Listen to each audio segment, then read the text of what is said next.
네, 시간 우리 구역공과 세 번째 시간입니다. 나를 온전히 드리려거든 이라는 제목으로 말씀을 나누도록 하겠습니다.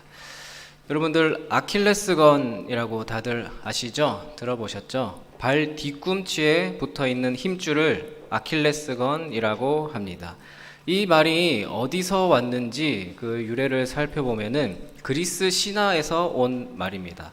아킬레우스라는 신이 있었는데 그 아킬레우스의 어머니 테티스가 아들 아킬레우스가 태어났는데 바라는 게 있었어요. 화살을 맞아도 창에 맞아도 불에 타도 죽지 않는 불사신 같은 아들이 되었으면 했다고 합니다.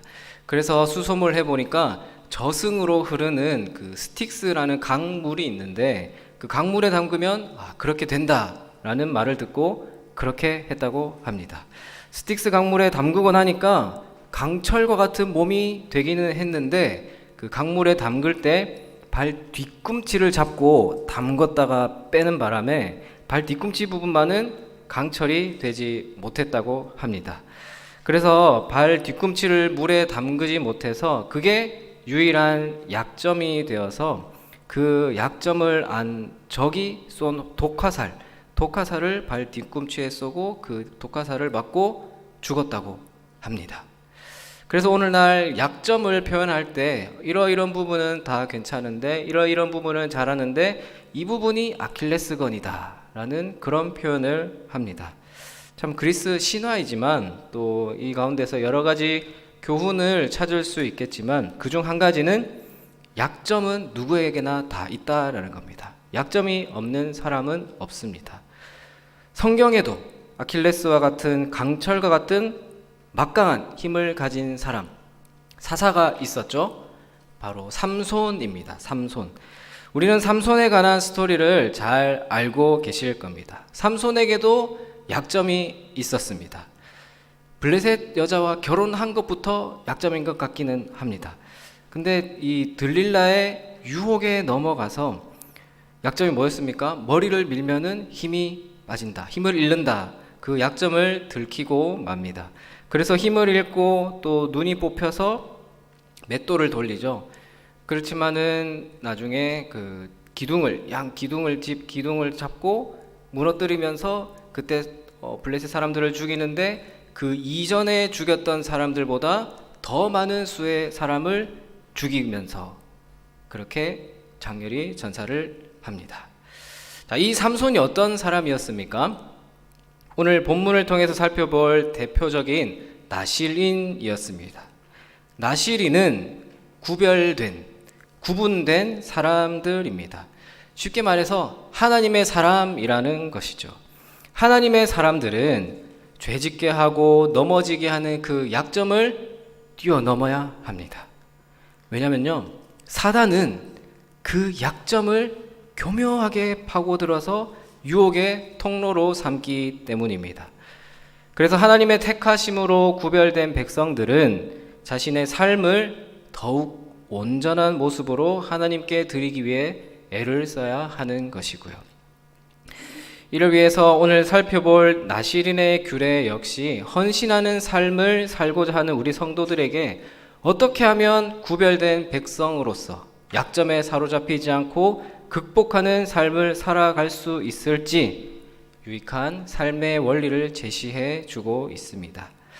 이제 질문과 함께 말씀을 살펴보도록 하겠습니다. 하나님이 모세에게 나실인의 서원에 관한 규례를 말씀하십니다. 자, 1번을 보시면 나실인의 서원을 한 사람은 서원한 기간에 무엇을 마시거나 먹지 말아야 합니까? 3절 4절 우리 함께 읽어볼까요? 3절 4절입니다. 포도주와 독주를 멀리하며 포도주로 된 초나 독주로 된 초를 마시지 말며 포도즙도 마시지 말며 생포도나 건포도도 먹지 말지니 자기 몸을 구별하는 모든 날 동안에는 포도나무 솟아는 씨나 껍질이라도 먹지 말지며. 포도주나 독주를 마시지 말고 포도주로 된 초, 여기서 초는 우리 식초할 때 그 초입니다. 초. 이 성경 당시에는 조미료 같은 개념으로 사용이 되었다고 해요. 그렇게 독주로 된 초도 마시지 말고 포도즙도 마시지 말고 생포도, 건포도뿐만 아니라 아예 포도나무 솟아는 씨나 껍질이라도 먹지 말라고 합니다. 포도로 된 거는 다 먹지 말라는 뜻이죠. 지금 우리 입장에서 생각해 보면 포도주야 술이니까 교회 다니는 사람은 보통 술 담배 잘 안 하니까 그런 의미인가 할 수도 있는데, 또 이 당시에는 물도 귀하죠. 또 술이란 개념보다는 식음료, 음료 정도일 텐데 독한 술만 먹지 말라는 것도 아니고 포도를 만든 건 다 먹지 말라고 하는 것은 조금 이해가 안 될 수도 있습니다. 율법에 보면 율법에도 포도주를 금하고 있지는 않습니다. 그러나 오늘 말씀해 보니까 나실인이 되면 독주는 물론이고 포도주와 포도로 된 모든 음식을 먹지 말라라고 말씀을 합니다. 자, 그 이유가 뭐냐면 나실인은 포도주를 포함한 모든 술을 멀리 함으로써 자신의 특별한 헌신을 고백해야 했던 것이기 때문입니다. 독주나 포도주나 이런 거는 잔치 때 쓰잖아요. 잔치할 때나 기쁘고 즐거운 일이 있을 때 먹던 술이었습니다. 가나 혼인잔치에서 뭘 썼습니까?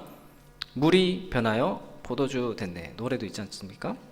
자, 그러나 나실인은 금주를 통해서 육체적 쾌락을 추구하지 않는 구별된 하나님의 사람이다라는 것을 인식시켜주기 위함이었습니다.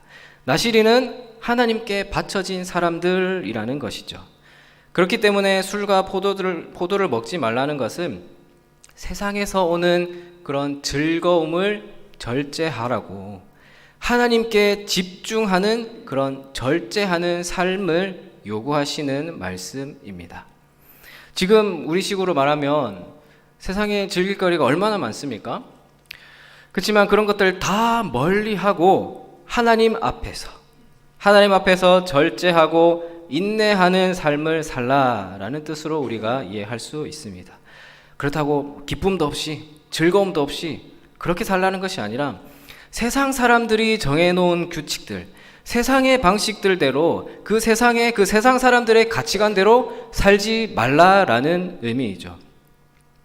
요즘 유튜브 많이 보시죠? 요즘 유튜브들 다들 많이 보시는데 유튜브로 말씀도 듣고 건강 정보도 얻고 음식 만드는 것도 배우고 이렇게 유익한 점도 있지만, 근데 지난해 2022년, 올해 2023년이니까 2022년 한 해 동안 유튜브 통계를 낸 게 있는데, 그러니까 유튜브로 돈을 번 그 수익 중에 제일 높은 순위들을 보면은 그 채널들이 뭐냐면은 다 먹방 채널들이에요.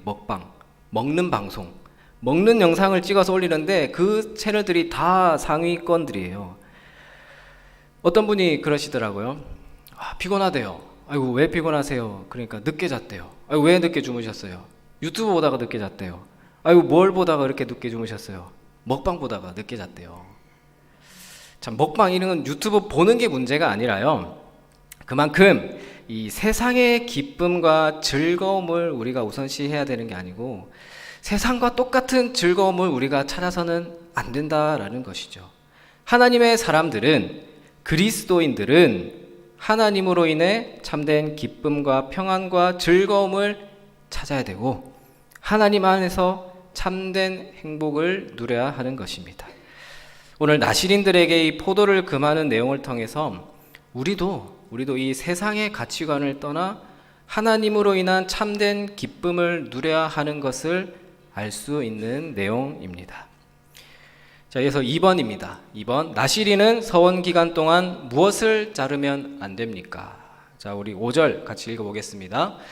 그 서원을 하고 구별하는 모든 날 동안은 삭도를 절대로 그의 머리에 대지 말 것이라. 자기 몸을 구별하여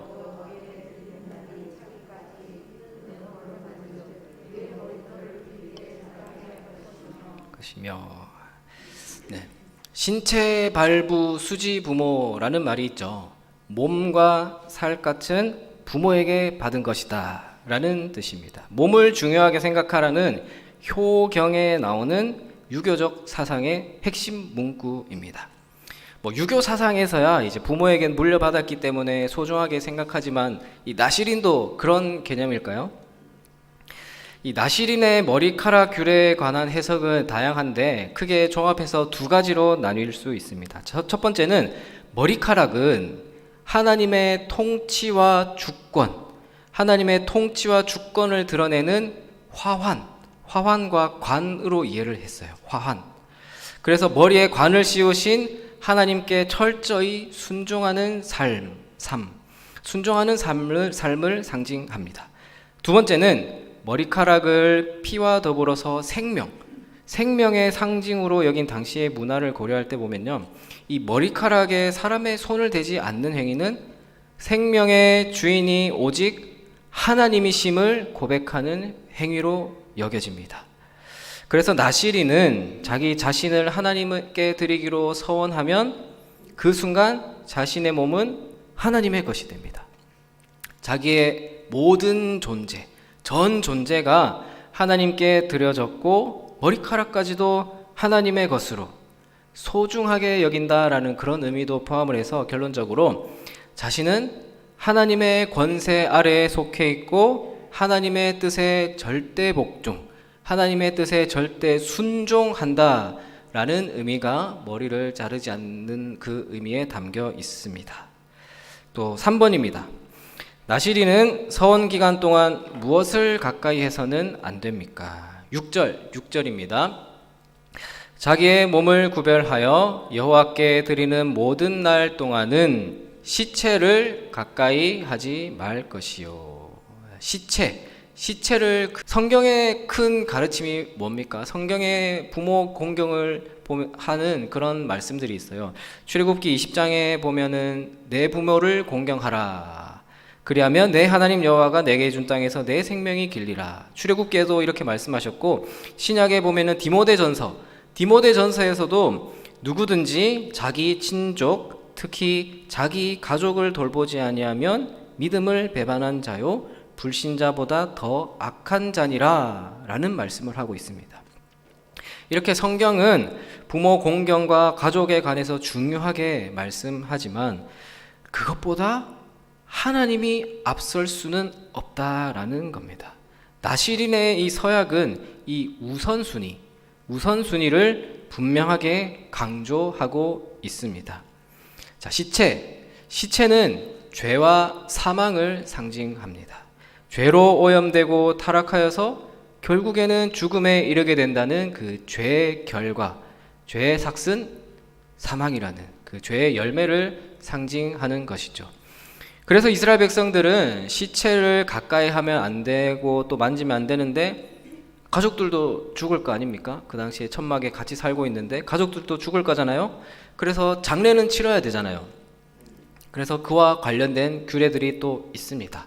7일 동안 부정하기 때문에 격리를 해서 또 어떻게 몸을 씻고 또 그런 규례들이 있습니다. 규례에 따라서 장례를 치른 후에 일정 시간 동안 격리되어서 자기 자신을 정결케 해야 했습니다. 근데요, 그 중에서도 제사장은 장례일을 하지 않았습니다. 가까이 하지 않았어요.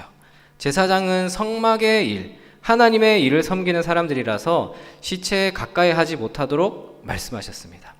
자, 근데 하지만은 그 가족이 죽게 되면 제사장이라도 예외적으로 참여할 수 있게 해주셨는데 그 이유가 한 집에 살다가 죽을 수도 있으니까요. 한 천막에 살았으니까 같이 생활했으니까 그렇겠죠. 자, 근데 그 제사장 중에서도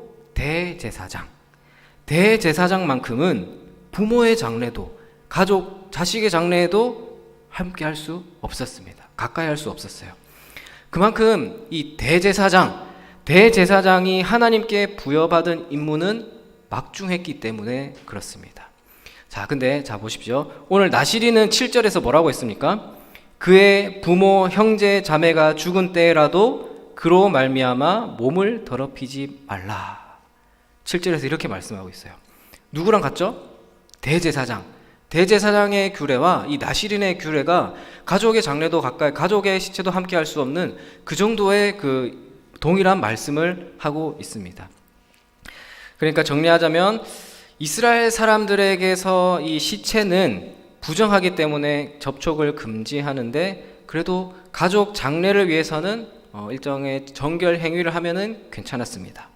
그런데 대제사장은 가족이 죽어도 하나님의 일을 감당하기 때문에 못하는 것이죠. 근데 나실인도 대제사장과 동일하게 어떠한 경우라도 시체의 접촉을 금합니다.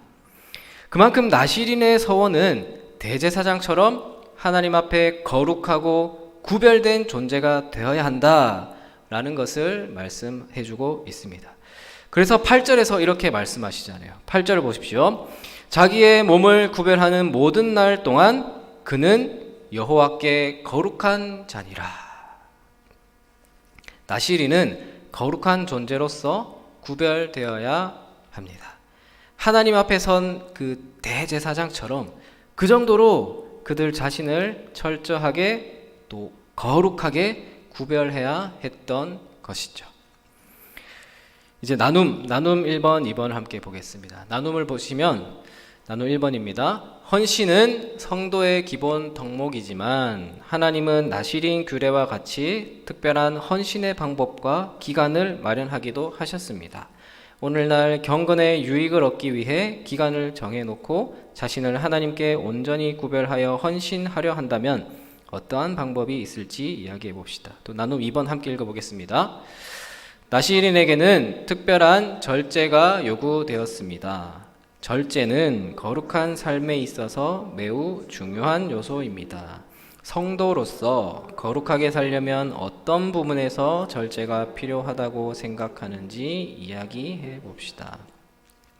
네, 이 나눔 1번, 2번을 보시고 우리도 구별되고 경건한 삶을 살기 위해서 내 삶에서 어떤 것들을 적용할 수 있을지 한번 고민해 보시고요.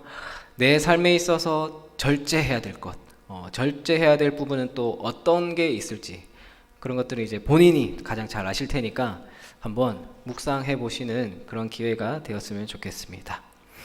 이제 2번입니다. 하나님은 부정해진 나실인이 행할 정결 규례를 알려주십니다. 자, 이번에 1번 함께 읽어보겠습니다.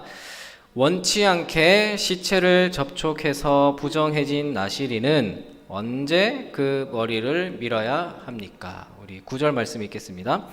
누가 갑자기 그 곁에서 죽어서 스스로 구별한 자의 머리를 더럽히면 그의 몸을 정결하게 하는 날에 머리를 밀 것이니 곧 7째 날에 밀 것이며. 자, 누가 갑자기 그 곁에서 죽었대요. 평소에는 물론 다 피하겠지만 갑자기 죽었대요. 그래서 율법에 보면 부지 중에, 그러니까 모르고 실수로 지은 죄도 반드시 속죄해야 했습니다. 시체를 만진 자는 7일 동안 부정하게 되죠. 그렇기 때문에 이 나실인 서약을 한 사람은 누가 갑자기 그 곁에 죽어서, 그러니까 부지 중에라도 실수로 죄를 짓게 되면 부정한 기간 그 내에, 그때 또 그 이후에 7일째가 되어서야 어떤 조치를 취할 수 있었습니다. 자, 그 이후에 나실인 서약 기간 동안은 머리를 밀면 안 됐잖아요. 밀면 안 됐는데 그 7일 이후에는 머리를 밀어야 돼요. 네. 그 이후에 나실인 기간 동안은 밀지 않았던 그 머리를 미는 것은요, 이제 처음 했던 그 서약이 파기가 되었다라는 겁니다. 파기가 되었어요. 머리를 미는 행위는요, 깊은 슬픔과 애통을 드러내는 행위였습니다. 그러니까 그만큼 원치 않게 부지 중에 부정하게 되고 또 죄를 짓더라도 그 책임이 막중하다라는 겁니다. 그 책임이요.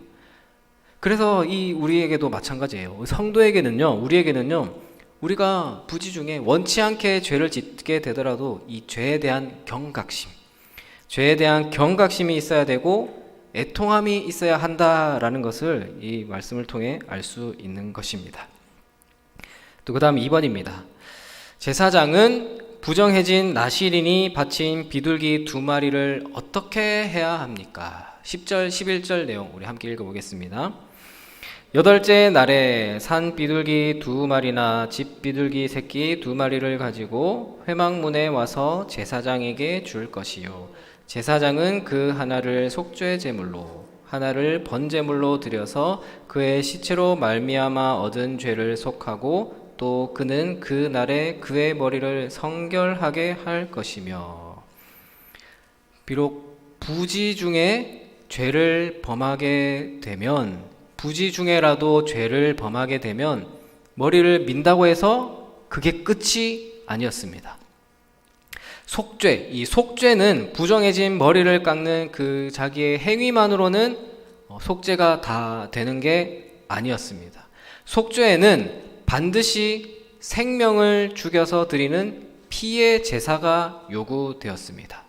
그 하나를 속죄 제물로, 또 하나를 번제물로 드려서 이 시체로 인해 죄를 범하게 되었을 때 그 죄를 사해야 했던 겁니다. 이 속죄는 죄를 사함받기 위해 드리는 제사고, 이 번제는 이제 희생을 위해서 희생하고 헌신한다는 의미에서 드리는 제사입니다.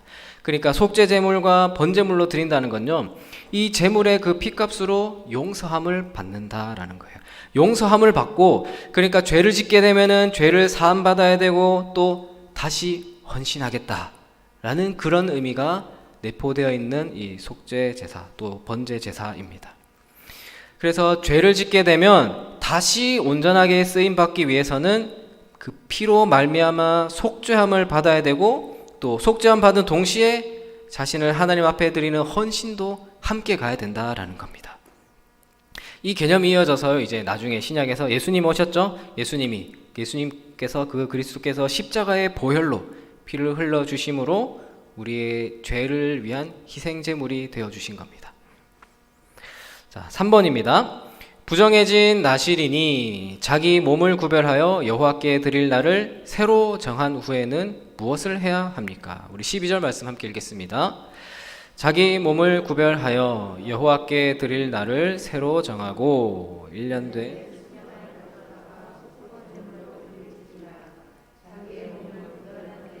그의 몸을 더럽혔은즉 지나간 기간은 무효니라. 자기 몸을 구별하여 여호와께 드릴 날을 새로 정하고, 자, 새로 정해야 됐어요. 자, 앞에서 속죄제는 이 모든 죄에 대해서 드려지는 제사인 반면에, 속죄제는 죄로 인해서 드리는 제사인데, 이 속건제는 일반적으로 약간 손해배상 개념이에요. 손해배상.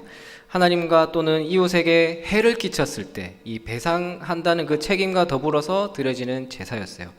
그러니까 죄를 다루는 이 두 제사, 이 속건제와 속죄제를 모두 드린다는 것은요, 그만큼 온전하게 용서함 받기 위해서는 희생 제물을 드려야 했던 것입니다. 자, 그렇지만 이미 부정해져 버렸기 때문에 이제 이전에 했던 나실인의 서약은 무효가 됩니다. 무효가 되고 그 드릴 날을 새로 정해야 됐던 것이죠. 자, 무슨 내용이냐면요, 정리를 하자면 이 한순간의 죄가, 부지 중이라도 이 한순간의 죄가 이전에 헌신된 삶을 모두 무효로 만들 수도 있다는 이 엄중한 경고가 담겨 있는 겁니다. 원아웃, 투아웃 그런 게 아니고 원 스트라이크 아웃. 예전에 뭐 공무원 이런 것 때문에 그런 제도 많이 나왔잖아요. 그냥 원 스트라이크 바로 아웃입니다. 그만큼 죄에 대해서 경각심을 가지고 하나님 앞에서 바로 서 있어야 하는 구별된 삶의 자세를 말씀하고 있습니다. 그러나 그래도 소망이 있어요. 소망이 있는 것은 그러한 죄로 인하여 나실인의 서약이 무효가 되더라도 아예 끝이 아니라, 앞으로 이제 기회가 없는 것이 아니라 부정해진 이후에 깨끗함을 받고 그 이후에 다시 나실인의 서약을 할 기회를 주시는 겁니다. 지나간 기간은 대신에 무효고 다시 서약을 해야 합니다. 이것도 죄에 대해서는 완고하시죠. 하나님께서는 죄에 대해서는 완고하시지만 완악하지는 않으시는, 기회를 주시는 인자하신 하나님임을 알 수 있는 대목이기도 합니다. 또 이제 나눔 3번입니다. 나눔 3번. 하나님은 부정해진 나실인을 제사로 깨끗하게 하시고 나실인의 서원을 지킬 수 있는 새날을 허락하십니다. 오늘 어지러워진 삶의 모습을 씻어내고 경건의 새날을 살아가기 위해 새롭게 결단하고 싶은 부분이 있다면 나눠봅시다. 네, 이렇게 우리가 나실인에 대해서 살펴봤는데, 이 구약에서 이 나실인에 대한 규례는 오늘날 우리 모든 그리스도인을 향한 하나님의 뜻, 우리를 향한 하나님의 뜻으로도 볼 수 있겠죠. 물론 이제 포도로 만든 것 음식 다 먹지 말고 또 머리도 깎지 말고 시체를 멀리하라는 그런 규례를 그대로 지킬 필요는 없습니다. 대신 이 규례 속에 담긴 그 의미와 이 규례를 통해서 하나님이 나실인들과 이스라엘 백성들에게 가르쳐 주고자 했던 그 하나님의 그 본래의 뜻, 하나님의 의미, 하나님이 하신 그 의미, 그 마음이 우리가 바로 알고 우리가 적용할 수 있어야 합니다. 자, 그래서 지금까지 이 나실인에 대한 규례와 그 속에 담긴 그 뜻에 대해서 간단히 정리하고 말씀을 마치도록 하겠습니다. 나실인의 첫 번째 규례가 뭐였습니까? 술과 포도주를 먹지 말라라는 것이었죠. 자, 이것은 세상이 주는 기쁨과 즐거움을 멀리하고 하나님이 주시는 기쁨과 즐거움을 추구하라라는 것입니다. 나실인이 이 술과 포도를 먹지 않음으로써 세상의 즐거움이 아니라 하나님 앞에서의 즐거움을 추구했던 것처럼 우리 그리스도인들도 이 세상이 주는 기쁨과 즐거움을 추구해서는 안 된다라는 것이죠. 세상이 주는 즐거움은 잠깐입니다. 오직 하나님이 우리에게 주시는 그 기쁨과 즐거움이 진실되고 영원한 것이라는 것이죠. 그래서 우리 여러분들은 하나님이 주시는 기쁨과 즐거움을 추구하시기를 바랍니다. 또 두 번째 규례는 머리카락을 자르지 말라는 것이었습니다. 자, 이것도 몸과 마음을 비롯해서 전 존재가, 나의 모든 존재가 하나님의 것이라는 그 사실을 잊지 말라라는 것이죠. 즉, 저와 여러분의 모든 존재가 하나님의 것이라는 그 사실을 잊지 마시기를 바랍니다. 우리의 몸은 성령님이 거하시는 하나님의 전이다 라고 말씀하시잖아요. 우리의 몸과 우리의 삶은 세상과 구별되어야 합니다. 또한 하나님이 우리의 머리가 되십니다. 우리의 머리 되시는 하나님의 말씀에 순종하는 여러분들이 되시기를 바랍니다. 또 세 번째 규례는 시체를 멀리하라 였습니다. 죄를 멀리하라. 거룩하고 구별된 삶을 살라라는 뜻입니다. 그래서 결국 이 나실인의 규례는 하나님의 백성들이 세상과 구별되게 살고 하나님의 영광을 위하여 살라라는 그 하나님의 뜻이 담겨져 있는 말씀입니다. 하나님 앞에서 철저하게 죄를 멀리하는 그러한 삶을 사시는 여러분들이 다 되시기를 바랍니다. 많은 그리스도인들이 아직도 세상이 주는 기쁨과 즐거움에 빠져 있습니다. 세상이 주는 기쁨과 즐거움이 무엇입니까? 돈, 명예, 권력, 성공 이런 것들 아니겠습니까? 교회를 다니는 사람들 중에도 예수님을 믿는 이유가, 교회를 다니는 이유가 돈 많이 벌고 잘 살기 위해서인 사람들도 있습니다. 세상에서 성공하고 명예를 얻고 권력을 얻기 위해서 예수님을 믿는 사람들이 있습니다. 실제로 믿는 것인지는 모르겠지만 하나님이 자신들에게 그러한 것들을 제공해 주는 그런 분으로 믿고 있는 것이죠. 불신자나 성도나 우리가 추구하는 가치관과 삶의 모습이 이 별반 다를 바가 없다면 성도가 아닙니다. 구별되는 것이 없다라는 것이죠. 그러나 우리 그리스도인들은 그러면 안 되겠죠. 우리는 모두 이 나실인과 같은 존재, 하나님께로부터 거룩히 구별된 존재로 부르심을 받은 사람들입니다. 믿으십니까? 그렇기 때문에 우리는 세상 사람들과 달라야 합니다. 하나님을 믿지 않는 세상 사람들이 추구하는 행복, 기쁨, 즐거움의 방향과 우리는 다른 방향을 바라보고 다른 길을 걸어야 합니다. 세상 사람들은 많이 모으고 잘 먹고 잘 살아야 행복하다고 말하죠. 돈과 권력, 명예 이런 성공이 나의 주인이라고 인정하고 그것을 쫓는 그러한 삶을 살아갑니다. 세상의 즐길 거리를 통해서 행복함을 느끼고요. 그런데 어떻습니까? 죄가 죄인 줄도 모르고 그렇게 살아가는 거죠. 그렇게 살아가는 그 세상과는 우리는 다른 삶을 살아야 합니다. 세상과 다르게 살아라. 믿지 않는 자들과 구별되게 살아라. 그들과 다른 것을 추구하라. 하나님이 기뻐하시고 하나님이 원하시는 믿음의 삶, 거룩한 삶을 살아라. 이것이 바로 나시린의 규례를 통해서 오늘 저와 여러분에게 주시는 교훈입니다. 육체적인 행복이 전부가 아니라 위로부터 오는 영적인 행복을 추구하는 것. 세상의 성공이 전부가 아니라 하나님 자체가 나에게 전부라는 그 믿음과 가치관을 가지고 살아가는 것. 내 몸과 마음과 내 인생이 세상의 안목에 얽매여서 죄의 노래로 살지 않고 하나님의 거룩한 백성으로 살아가는 것. 이러한 거룩하고 구별되게 살아가는 이 나시린의 삶의 모습이 오늘 우리 동인교회 모든 성도님들의 삶의 모습 가운데도 충만하시기를 주님의 이름으로 축원합니다. 기도하겠습니다.